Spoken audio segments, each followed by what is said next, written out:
onda daha konkret danışaq da. Kəpəzdə oyunu xatırlasaq, həmin oyundan sonra sizin mətbuat konfransı dediklərinizi xatırlasaq, nə baş verdi? Siz bildirdiniz ki, əgər rəhbərlik qərarı olsa ki, mənim getməyim kluba xeyir verəcəksə, fayda verəcəksə, mən gedəcəm. Və növbəti gün artıq açıqlandı ki, sizinlə qarşılıqlı razılıq əsasında. Çünki biz necədir, yenə də bəziləri hansısa yer uğrunda mübarizə aparar. Bəzi məşqçilər də. Nəyisə, hansısa kompensasiyanı mı, hansısa məvacibləri mi, pulları mı, məndə elə şey yoxdur. Bəli, mən öz peşəmi sevirəm. Baş məşqçi postundan da getmək fikrim də yoxdur və heç vaxt da qorxmamışam. Çünki hatırlayırsınızsa, komandam 11 oyundur, qol vurmurdu. Hansı təzyiqlər altında komanda durumdaydı. Və o durumda komandanı yönətmək, komandanı oyuna hazırlaşdırmaq, komandanı bu çətin vəziyyətdən çıxartmaq və çıxartdıq da. Həm Gəncəni, həm də Tovuzlu səfərdə qalib gəldik, həm də Sabahla da heç-heç oynadıq. 3-3.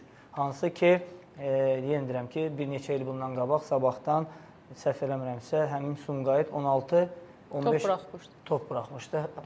Amma yenə deyirəm ki, bəziləri, yenə deyirəm ki, onları görür, bəziləri deyə bilər ki, bu nəticə deyil. Amma yenə deyirəm ki, belə bir komandalara qarşı biz yaxşı mübarizə apardıq. Bəli, bugünkü gündə bəlkə də, yenə deyirəm ki, bu 12 xalı top salsaydıq, kimsə heç kimə deməz, deyərdilər ki, Vaqif komandada qalmalıdır. Amma futbol elə gəldi ki, bu həmin 4 oyun, hansı ki, %100 oyunlar idi ki, qalib gələ bilərdik. Gələ bilmədik və nəticədə olaraq klubun prezidenti və idman direktoru və oyundan sonra da özüm də dedim ki, əgər belə yaxşı olsa, bəlkə də mənim getməyim. Bunlar da dedilər ki, qərar məncə elə olsa daha yaxşı olar. Sadəcə niyə? Mövsümün son 2 oyundan sonra da sizinlə yollar ayrıla bilər? Bəzi, məncə... Bəlkə siz tələsdiniz.